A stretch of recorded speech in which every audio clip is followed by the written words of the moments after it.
hello மக்களே வணக்கம் நமஸ்காரம் வெல்கம் டு அவர் சேனல் போஜனம் சேனலை நீங்க வந்து ரொம்ப சப்போர்ட் பண்ணிட்டு இருக்கீங்க ரொம்ப தேங்க்ஸ் நீங்க நிறைய பேர் நியூ சப்ஸ்கிரைபர் வந்திருக்கீங்க நம்ம சேனலுக்கு வார்ம் வெல்கம் டு போஜனம் இன்னைக்கு நீங்க என்ன ரெசிபி பார்க்க போறீங்க அப்படினு கேட்டீங்கன்னா சிவராத்திரி வந்துருது இல்லையா போன வருஷம் நம்ம சிவராத்திரிக்கு வந்து சக்கரவள்ளி கிழங்க பாகுல வச்சு சக்கரவள்ளி கிழங்கும் பைத்தங்கஞ்சியும் சிவராத்திரிக்கு விரதம் இருப்பா நானும் இந்த வருஷம் அச்சரியாலம்பாள் அனுகிரகத்துல பரமேஸ்வரன் அனுகிரகத்துல விரதம் இருக்கணும்னு நினைச்சிட்டு இருக்கேன் பயிற்சி கடந்து எல்லாமே பகவானோட கிருபை தான் ஸோ இன்னைக்கு வந்து நீங்கள் என்ன ரெசிபி பார்க்க போகிறேன் அந்த லிங்க் அதாவது சக்கரவள்ளி கிழங்கும் பைத்தங்கஞ்சியும் அந்த வீடியோ லிங்க்கை நான் வந்து டிஸ்கிரிப்ஷன் பாக்ஸில் கொடுக்குறேன் நீங்கள் அதையும் ட்ரை பண்ணுங்க விரதம் இருக்கேன் அப்படின்னா நீங்கள் அதையும் பண்ணி சாப்பிட்லாம் தாராளமாக இன்றைக்கி வந்து என்ன ரெசிபி பண்ண போகிறேன் அப்படின்னு கேட்டீங்கன்னா ஒரு அல்வா இது வந்து உங்களுக்கு வந்து நான் வந்து என்றைக்குமே அன்னன்னைக்கு தான்ப்பா போட்டிருக்கேன் சிவராத்திரி அன்னைக்கு தான் போட்டிருக்கேன் இந்த தடவை வந்து கொஞ்சம் முன்னாடியே உங்களுக்கு கொடுக்கலாம்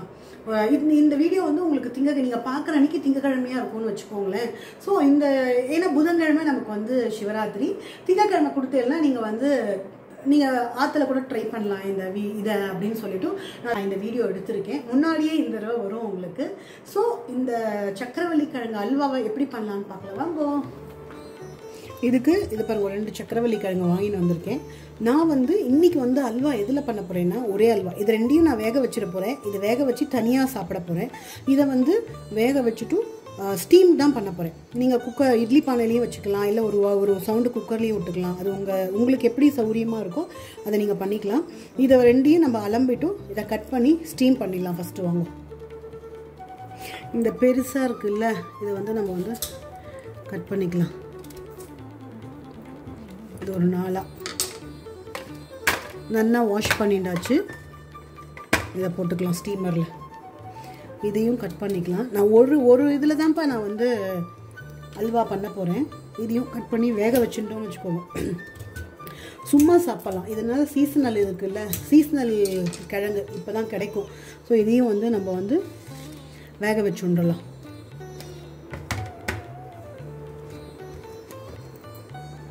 இதை வந்து தண்ணி விட்டு ஸ்டீமரில் வச்சாச்சு இது நல்லா ஸ்டீம் ஆகட்டும் மைண்ட் இருக்கு நம்ம அதுக்குள்ள முந்திரி பருப்பும் திராட்சையும் வறுத்துடலாம் நம்ம பான்லியில் கொஞ்சமாக நெய் விட்டுண்டாச்சு முந்திரி பருப்பை நல்லா ரோஸ்ட் பண்ணிக்கலாம் என்னை வந்து ஒருத்தர் கேட்டார் நீ இப்படி திராட்சையும் முந்திரியுமா நீ பண்ணிட்டு இருக்க அப்படின்னு நிஜமாவே சொல்கிறேன்ப்பா யாரும் நம்ப மாட்டா பகவானோட கிருப்பை தான் இதெல்லாமும் கேட்குறா பாருங்க கொஷினா முந்திரி நிறையா வாங்குவியா திராட்சை நிறையா வாங்குவியா எல்லா இடத்துலையும் முந்திரி திராட்சை ஒரு சுவாமிக்கு பிரசாத நைவேத்தியத்துக்கு இருக்காதா ஆனால் எனக்கு வந்து எப்படி தெரியுமா நானும் கொஞ்சம் வாங்குவேன் வாங்க மாட்டேன்னு சொல்ல மாட்டேன் பட் எனக்கு யாராவது ஒருத்தர் கிஃப்ட் பண்ணிடுவாப்பா ட்ரை ஃப்ரூட்ஸு ஆஃபீஸில் ஏதாவது ஒரு இப்போ எல்லாருக்குமே தெரியும் ஆஃபீஸில் வந்து தசரா அந்த மாதிரிலாம் இருந்தாலும் தசரா ஏதாவது ஒரு தீபாவளி அதுக்கெல்லாம் வந்து இப்போ எல்லோரும் ட்ரை ஃப்ரூட்ஸ் தானே கொடுக்குறான் அதனால ஏதோ ஒரு ரூபத்தில் எனக்கு பகவான் கொடுப்பார் நானும் வாங்கிப்பேன் பட் இதெல்லாமும் கேட்குறா பாருங்க ஒரு யூடியூப்பில் அதுதான் எப்போ பாரு வாங்குவியா திராட்சை பாதாம் முந்திரி எப்பா என்னத்த சொல்கிறது ஸோ நல்லா ரோஸ்ட் ஆகிடுது இப்போ நம்ம வந்து எனக்கு இந்த பிளாக் கிரேப்ஸ் தான்ப்பா ரொம்ப பிடிக்கும் நிறையா வீடியோவில் சொல்லியிருக்கேன் இதையும் போட்டு நம்ம ரெடி பண்ணி வச்சுட்டுடலாம் அல்வாக்கு சூப்பராக ரோஸ்ட் ஆகிடுத்து அடுப்பு ஆஃப் பண்ணிடலாம் அது நம்ம சக்கரவள்ளி கிழங்கு வேகட்டும் அதுக்கப்புறம் நம்ம பார்க்கலாம் நல்லா ஸ்டீம் ஆகிடுத்து இந்த பாருங்க கத்தி விட்டு பார்த்தா சாஃப்டாக இருக்கு பாருங்க இதை வந்து கொஞ்சம் ஆறட்டும் இதில் வந்து நம்ம 4 பெருசு மட்டும் எடுத்துக்கலாம் இந்த 4 வந்து அப்படியே வேக வச்சு இதை அப்படியே சாப்பிட போகிறேன் இதை மட்டும் நம்ம வந்து அல்வா பண்ணிக்கலாம் ஒரு கிழங்குல 4 பீஸ் பண்ணி போட்டுருக்கேன் இது நல்லா பச்சை தண்ணியில் அலம்பியாச்சு இந்த தோலை வந்து நம்ம உரிச்சிக்கலாம் உரிச்சிட்டு உங்களுக்கு காமிக்கிறேன் இது தோலை உரிச்சுண்டாச்சு இது கொஞ்சம் ஆறட்டும் சூடாக இருக்குது ஆறினதுக்கப்புறம் மிக்சியில் போட்டு நல்லா மழுமூனாக அரைச்சிக்கலாம் நைஸாக இருக்கு பாருங்க அரைச்சிண்டாச்சு நைஸாக இருக்குது இப்போ நம்ம பண்ணலாம் அல்வா இதுக்கு நான் வந்து நாட்டு சக்கரை தான்ப்பா எடுத்துக்க போகிறேன் உங்களுக்கு வெல்லம் வேணும்னா வெல்லத்தை கொஞ்சமாக போட்டுட்டு கரையை வச்சுட்டு பண்ணுவோம். இதுக்கு வந்து நல்லா நான் இதில் ஒரு 2 கப் விட போகிறேன் வெல்லம். இது வந்து நாட்டு சக்கரை. இது வந்து பாருங்க 1 கப் போட்டுன்ட்டு அதில் ஒரு 1/4 போட்டுருக்கேன். நீங்கள் நான் வெல்லம் எடுத்துக்கிறேன் அப்படின்னா வெல்லத்தை கொஞ்சமாக போட்டு கரையை வச்சுக்கோங்க. கரையை வச்சு வடிகட்டிக்கோங்க. ஏன்னா கல் இருந்தால் கூட சௌரியமாக இருக்கும்ல. ஸோ நான் இன்றைக்கி நாட்டு சர்க்கரையில் தான் பண்ண போகிறேன். இப்போது நம்ம கடாய் வச்சுருந்தாச்சு. இந்த நாட்டு சர்க்கரையை போட்டுட்டு கொஞ்சமாக ஜலம் விடலாம். ஒரு 1/4 இது ஜலம் விடலாம்.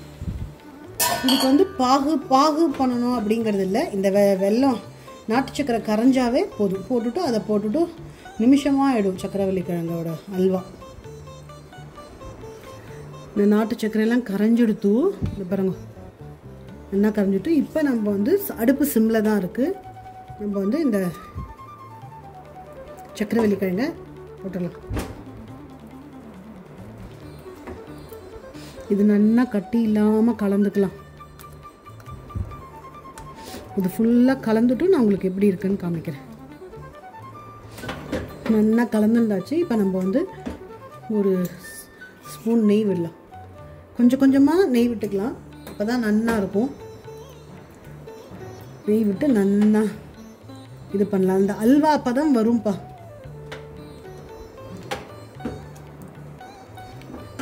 இந்த பாருங்க சூப்பராக இருக்கும். உங்களுக்கு வெல்லம் கம்மியாக வேணும்னா வெல்லம் கம்மியாக போட்டுக்கோங்க. நான் இன்னைக்கு கொஞ்சம் கூடுதலாக தான் போட்டுருக்கேன். கொஞ்சம் வந்து அதாவது இது நீங்கள் பார்க்குறதுக்கு உங்களுக்கு திப்பியாக இருக்கிற மாதிரி இருக்கும். இது வந்து நல்லா ஆயிடும். நல்லா எனக்கு கொஞ்சம் க்ரன்ச்சி அந்த சக்கரவள்ளி கிழங்கு கடிக்கிற மாதிரி கொஞ்சம் நான் இது பண்ணியிருக்கேன். 1 ஸ்பூன் விட்டோம் இல்லையா. இப்போ 2வது ஸ்பூன் நெய் விட்டுக்கலாம். கொஞ்சம் கொஞ்சமாக விட்டுக்கலாம். உங்களுக்கு வெல்லம் கம்மியாக வேணும் அப்படின்னா நீங்கள் வெல்லம் கம்மியாக போட்டுக்கோங்க. பாருங்க இந்த அல்வா வந்து இப்போ ஒட்டாமல் வந்துட்டுருக்கு. நான் சிம்மிலேயே தான் வச்சுட்டுருக்கேன். இன்னும் ஒரே ஒரு ஸ்பூன் நெய் விடலாம். அப்படி மேலே தெளிக்கும் பொலக்குன்னு ஜாகிரதை. பாருங்க அப்படியே ஒட்டாமல் ஒரு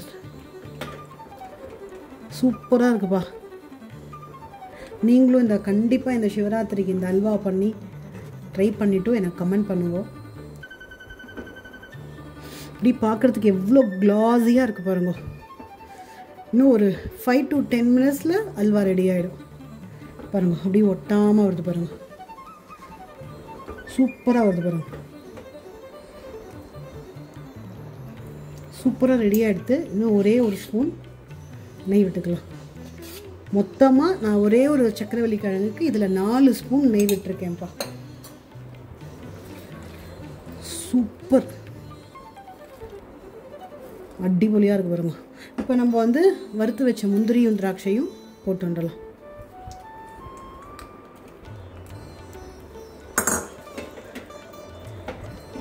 சூப்பரான சக்கரவள்ளி கிழங்கு சிவராத்திரி ரெசிபி. இதுக்கு நீங்கள் வந்து ட்ரை பண்ணுவோம் கண்டிப்பாக. சுவாமிக்கும் நைவேத்தியம் பண்ணுறதுக்கு சௌரியமாக இருக்கும். நம்மளும் சாப்பிட்றதுக்கு சௌரியமாக இருக்கும். இந்த பாருங்க இப்படியே இந்த பக்கம்லாம் அப்படியே இதாக எடுத்து பாருங்க. சூப்பராக இருக்குது. இன்னும் ஒரு 2 மினிட்ஸில் நம்ம வந்து அடுப்பை ஆஃப் பண்ணிடலாம். இன்னும் ஒரே ஒரு கொஞ்சமாக போதும். இவ்வளோ தான்ப்பா. நம்ம வந்து அப்படி க்ளாஸியாக சூப்பராக இருக்குது பாருங்க. அடிபொலியாட்டம் இருக்குல்ல. உங்களுக்கே பார்த்தோன்னே டெம்ட் ஆகுதுல்ல பண்ணணும் அப்படின்னு. பாருங்க பொலக்குங்கிறது அடுப்பா பாருங்க. சூப்பராக ரெடி ஆகிடுது. சூப்பராக ரெடி ஆகிடுது. அடுப்பு ஆஃப் பண்ணிடலாம். பாருங்கள் அந்த ஓரெல்லாம் அப்படியே இதாக இருக்குது பாருங்க. அவ்வளோதான் சக்கரவள்ளி கிழங்கு ரெடி. இதுலேயே கொஞ்சம் நேரம் ஒரு 5 மினிட்ஸ் விட்டுறலாம் இந்த பான்லியிலே. அதுக்கப்புறம் நம்ம எடுத்து சுவாமிக்கு நைவேத்தியம் பண்ணலாம். சூப்பராக அல்வா ரெடி ஆகிடுது பாருங்க. இப்போ நம்ம அல்வா வந்து பாருங்க அப்படியே அந்த பதம் அல்வா அப்படி எப்படி விழுறது பார்த்தீங்களா. இன்னும் கொஞ்சம் சூடாக இருக்குது. ஆற நல்லா கெட்டியாகிடும். என்னப்பா இந்த சக்கரவள்ளி கிழங்கு அல்வா பார்த்தீங்களா. நீங்களும் இதை கண்டிப்பாக ட்ரை பண்ணுவோம் சிவராத்திரி அன்னைக்கு. இதை சுவாமிக்கு ஒரு ஸ்வீட்டாகவும் நைவேத்தியம் பண்ணலாம். இந்த வீடியோ உங்களுக்கு பிடிச்சது அப்படின்னா சூப்பராக இருக்குது. நான் இதெல்லாம் நைவேத்தியம் பண்ணிவிட்டு உங்களுக்கு எப்படி இருந்ததுன்னு கடைசியாக ஒரு கிளிப்பிங் காமிக்கிறேன். ஏன்னா நான் இதை அடுத்தது பூஜை பண்ணி எல்லாம் செய்யணும். பண்ணிவிட்டு நான் எப்படி இருந்ததுன்னு உங்களுக்கு அதையும் வீடியோ பண்ணுறேன். இந்த வீடியோ பிடிச்சதுன்னா உங்களுக்கு வந்து இந்த வீடியோ பிடிச்சதுன்னா உங்களுக்கு லைக் பண்ணுங்க, ஃப்ரெண்ட்ஸ் அண்ட் ரிலேட்டிவ்க்கு ஷேர் பண்ணுங்க. Thank you guys, thank you so much. சூப்பராக இருக்குது பாருங்க, அப்படி அல்வா பதத்துக்கு இருக்குது பாருங்க. டேஸ்ட் பண்ணி பார்க்கலாம். டேஸ்ட் பண்ணலாம்.